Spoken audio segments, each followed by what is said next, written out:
Brian Tracy presenta Técnicas de aprendizaje rápido. Motivamente 369 te da la bienvenida a la llave del éxito.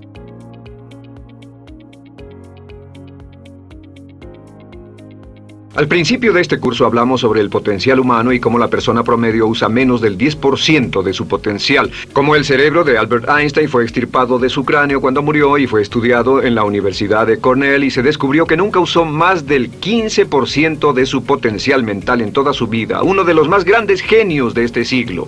¿Qué significa esto, potencial mental? Pues significa la habilidad de usar nuestra capacidad de pensamiento. Significa la habilidad de activar las células cerebrales, lo que se llama la neocorteza, o pensar en el cerebro de la humanidad. Y una de las cosas de las que vamos a hablar en esta sesión es cómo puede usar su cerebro en forma más eficaz y algunas de las cosas que se han hecho para ayudar a las personas a desarrollar técnicas de aprendizaje rápido, lo que se llama de cerebro completo, aprendizaje acelerado o superaprendizaje. Una de las cosas que sabemos es que la persona promedio usa no mucho más que 1 o 2% de su capacidad de pensamiento, que no usamos el 10%, que si pudiéramos usar el 10% de nuestro cerebro podríamos lograr cualquier cosa que pudiéramos soñar. En esta sesión le enseñaré cómo usar lo más posible. Únete al programa Fénix de Brian Tracy y comienza tu propio viaje hacia el éxito y la realización personal. Sabemos algunas cosas del cerebro. Sabemos una cosa respecto a la inteligencia, que la inteligencia no es cuestión de IQ. La inteligencia es una forma de actuar y una forma de pensar. Cuando vemos a las personas que aparentemente son en extremo inteligentes, descubrimos una cosa. Descubrimos que no son mucho más inteligentes que usted o yo, sino que desarrollan su inteligencia. Pongámoslo de este modo. La inteligencia se desarrolla a través del esfuerzo. La inteligencia se desarrolla del mismo modo que los músculos. Una persona que tiene inteligencia con respecto a un negocio o una profesión, un abogado, un doctor, un empresario, no es necesariamente una persona que nació con ese genio, es una persona que lo ha desarrollado como resultado de años y años de estudio y práctica. Así que miren la inteligencia como un músculo. El IQ es maleable. El IQ, o los puntos de porcentaje, o la habilidad mental es maleable sobre una amplia gama. Ya hablamos sobre el caso de la expectativa positiva. El coeficiente intelectual de un estudiante brincó 25 puntos en el transcurso de su año escolar. Esto es muy común. Tenemos muchos casos registrados de puntos de IQ. En otras palabras, la habilidad total del pensamiento que tiene un individuo ha brincado 10, 20, 30 puntos como resultado de una forma particular de aprendizaje o de estudio en particular. Hablaremos de algunas de esas ideas. Así que el IQ es maleable en un amplio rango, es decir, que uno es mucho más listo de lo que piensa. Uno es más inteligente de lo que ha creído. También sabemos que el IQ es un asunto de concepto propio.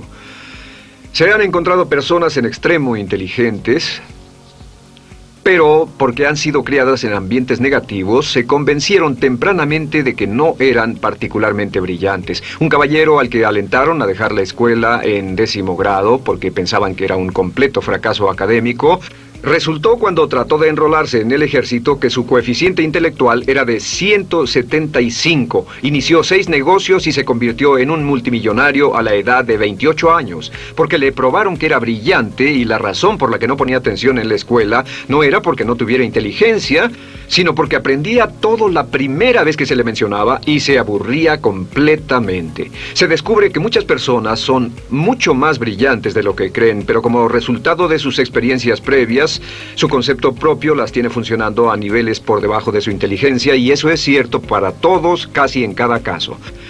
Otro punto importante es que la capacidad de aprendizaje es maleable. La capacidad de aprendizaje, ¿qué significa eso?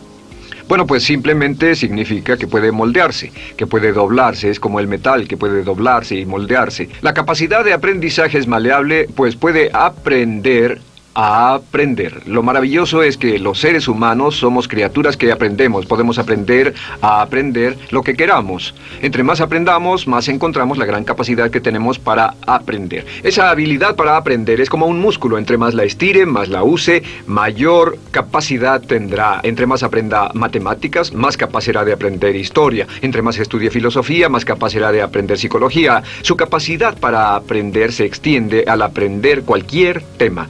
Otro punto importante respecto al aprendizaje es que si quiere ganar más, debe aprender más. Si quiere ganar más, debe aprender más. Esa es una de las más importantes, simples y pequeñas expresiones que podrá escuchar.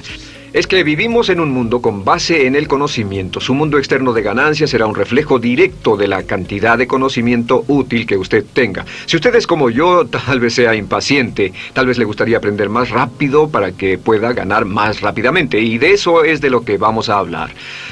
Nuestro tercer punto, por cierto, es que existe una relación directa entre la longevidad y el aprendizaje. Sabemos que entre más activa sea su mente, más vivirá. Que cuando ve casos de personas que empiezan a desarrollar la senilidad recién cumplen unos 60 años, son un ejemplo de personas que dejaron de leer hace mucho tiempo y comenzaron a ver mucha televisión. Los ciudadanos ancianos en América ven un promedio de 7 horas de televisión al día. Y eso lo que hace es que les forma una mente muy pasiva. Su cerebro comienza a atrofiarse, sus reflejos, su inteligencia, su habilidad para responder y para estar alerta comienza a deteriorarse. Así que entre más aprende, entre más estudie, entre más activo esté mentalmente, más energía tendrá, más vitalidad y más sano estará. De hecho, mire la vida de los hombres y mujeres creativos como Goethe. Él comenzó la composición de la segunda parte del Fausto a la edad de 85. La abuela Moses comenzó a pintar a la edad de 75 y aún pintaba a los 100 años. Albert Schweitzer, con quien trabajé en África, aún trabajaba la jornada completa a los 91 años, cuando la mayoría de las personas, si no es que todas, con quienes había crecido, estaban sepultadas hacía décadas. Así que, por ninguna otra razón, más que por el hecho de que quiera vivir para siempre, debe convertirse en un aprendiz activo e inteligente. Debe desarrollar la capacidad de aprender y debe aprender a aprender. Ahora, allá por los años 50, en Bulgaria, un hombre llamado Georgy Lasonov comenzó algunos experimentos que han tenido una influencia tremenda, Georgy Lasonov, tremenda sobre nuestro pensamiento en el mundo occidental en el último par de décadas. Se ha escrito un gran libro sobre su trabajo llamado El Superaprendizaje, que habla sobre los resultados de sus experiencias. Lasonov comenzó a estudiar el hecho de que la información estallaba a tal grado que nadie podía estar actualizado ya en su campo, que sin importar cuál fuera su campo, decenas, cientos y hasta miles de artículos se escribían cada día y que nadie podía absorber la información, y se preocupó por la necesidad de crear un modo para que las personas aprendieran más rápidamente. A su sistema lo llamó aprendizaje acelerado. Nosotros lo llamamos aprendizaje rápido. Algunas personas, superaprendizaje. Todo significa lo mismo. Significa cómo puedo absorber más información a una tasa más rápida. Lo que Lasonov descubrió fue esto. Comenzó como pionero de la investigación de cerebro completo. Descubrió que en realidad hay 2 hemisferios en el cerebro y ambos hemisferios desempeñan funciones diferentes, que las personas que aprenden mucho mejor son capaces de armonizarlas y usan ambos hemisferios del cerebro. Si el hemisferio izquierdo es responsable de ciertas funciones, el derecho es responsable de otras funciones. También descubrió que existe una masa de tejido que divide a los cerebros llamado cuerpo calloso, y que los niños hasta la edad de 5 o 6 años aprenden 25 veces más que la tasa adulta. Y su pensamiento fue: ¿no sería posible volver a crear la condición que existe en la niñez temprana que hace que los niños aprendan a una tasa fantástica de velocidad en la vida adulta? Interesante, ¿no? Y descubrió que al ver las funciones del cerebro, descubrió que el hemisferio izquierdo y el derecho eran responsables de formas de pensar muy diferentes. Solo déjenme darles un ejemplo. El hemisferio izquierdo es verbal, piensa en términos de palabras, y el derecho es pictórico o artístico y piensa en términos de pinturas. El izquierdo es analítico, este es analítico, mientras que el hemisferio derecho es holístico. Ve todos los hechos y toda la información, ve la imagen, por así decir. El hemisferio izquierdo es pragmático, es muy dado a los hechos. El hemisferio derecho es intuitivo, y es la base de la intuición y los sentimientos. El hemisferio izquierdo es concreto. Le gusta ver las cosas que puede contar, tocar, probar o sentir. Y el hemisferio derecho es abstracto. Es el responsable de los conceptos abstractos, científicos, artísticos o filosóficos. El hemisferio izquierdo es lineal porque ve las cosas en orden y también es secuencial. Le gusta tomar las cosas una a la vez. Por otra parte, el hemisferio derecho es musical y artístico. Este también es espontáneo. Es el responsable del sentido del humor.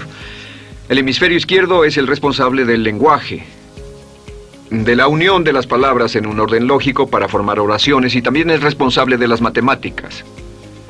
El hemisferio derecho es el responsable de la danza y la poesía. Y ambos hemisferios, para poder trabajar adecuadamente, deben armonizar. Pero tienen funciones muy diferentes. Cuando Lasonov hizo sus investigaciones, descubrió otra cosa, que cuando estudió la forma en que las personas aprendían, descubrió que las personas aprenden a diferentes niveles de actividades de ondas cerebrales y como resultado de diferentes cosas. Descubrió que el cerebro funciona en 4 niveles diferentes, y el primer nivel es el llamado nivel beta. El nivel beta es 14 ondas por segundo o más. El nivel beta son ondas normales, donde estamos usted y yo. Cuando nuestra mente está muy activa, nuestra actividad de ondas cerebrales, o lo que se llama ciclos, nuestra actividad de ondas cerebrales es frenética. Es donde la mayoría de nosotros pasamos el tiempo, y también es el tiempo en que aprendemos menos eficientemente. Dijimos que descubrió que debajo de ese nivel beta estaba el nivel alfa.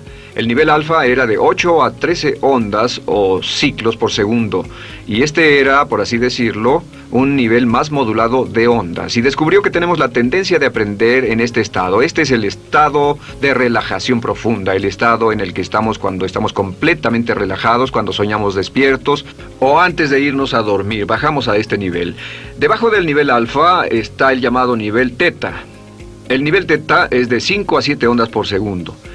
El nivel teta tiene ondas más grandes, y este nivel teta solo se da cuando estamos a punto de empezar a soñar. Se llama el área de alucinación o de ilusionismo, y es donde comenzamos a tener sueños justo antes de irnos a dormir. ¿Han tenido una experiencia de ser despertados al estarse durmiendo y ser sacados de repente de ese nivel teta? No estaban en delta, no estaban profundamente dormidos. Notarán qué desagradable es. Pero lo que Lasonov descubrió fue que el nivel alfa teta, este nivel de aquí, es donde aprendemos mejor. Y cuando aprendemos a este nivel, nuestra habilidad para aprender aumenta en forma dramática. Debajo de teta está delta. Delta es de media a 4 ondas por segundo. Y estas son ondas largas. Ahora, a menos de media onda por segundo, uno ya no está funcionando. Realmente, el cese de la actividad cerebral en los encefalogramas es una de las definiciones clínicas de la muerte. Ahora, lo que Lasonov trató de hacer fue, dijo, ¿sería posible llevar a las personas desde beta, donde están despiertas, y llevarlas al nivel alfa-teta, y de cierto modo activar los cerebros izquierdo y derecho para que trabajen simultáneamente? Y descubrió un método usando música y relajación. Y comenzó su experimento allá por 1965, 1966 en Bulgaria. Uno de los experimentos más interesantes. Comenzó con el lenguaje, y el lenguaje que escogió fue el idioma francés. Si usted fuera a tomar un curso de francés en su universidad local como adulto, se esperaría que tomara un periodo de 3 a 4 horas, y 3 horas parece ser lo ideal para estudiar un idioma. Se esperaría que en 3 horas usted aprendería de 25 a 40 palabras. Y se esperaría que tuviera un nivel de retención hasta el día de su examen final, con el estudio debido, etcétera, del 80%, o tal vez menos. Lo que Lasonov descubrió fue que la mayoría de las formas en que aprendemos en nuestra sociedad son ineficientes, casi deplorables, y que la persona promedio que consigue un grado universitario en nuestra sociedad después de 4 años y de 25 a 50 mil dólares de gastos, olvida entre el 80 y 90% de todo lo que aprendió en la universidad antes del verano siguiente a cuando dejó la universidad. Realmente casi un 80% se pierde en los 30 primeros días. Unos profesores universitarios sugieren probar esto en la mayoría de las universidades del país. Y muy simple, muy sencillo. Solo se tendría que llamar a todos 48 horas después de su examen final y que lo volvieran a hacer. Se encontraría que la forma tradicional de aprendizaje, que es llenar el cerebro con la mayor cantidad de información posible, llegar y hacer el examen y luego volver a hacer ese examen, verían que olvidaron casi todo, que esta forma de aprendizaje es muy ineficiente. Toda la información que aprendemos de ese modo se pierde. Es por eso que si llevó un curso de idiomas en su escuela y después fue a uno de esos países donde hablan ese idioma, tal vez no podría recordar más de 3 o 4 palabras y tal vez estén equivocadas. Motivamente 369. Les desea un excelente día. Suscríbete a nuestro canal de YouTube.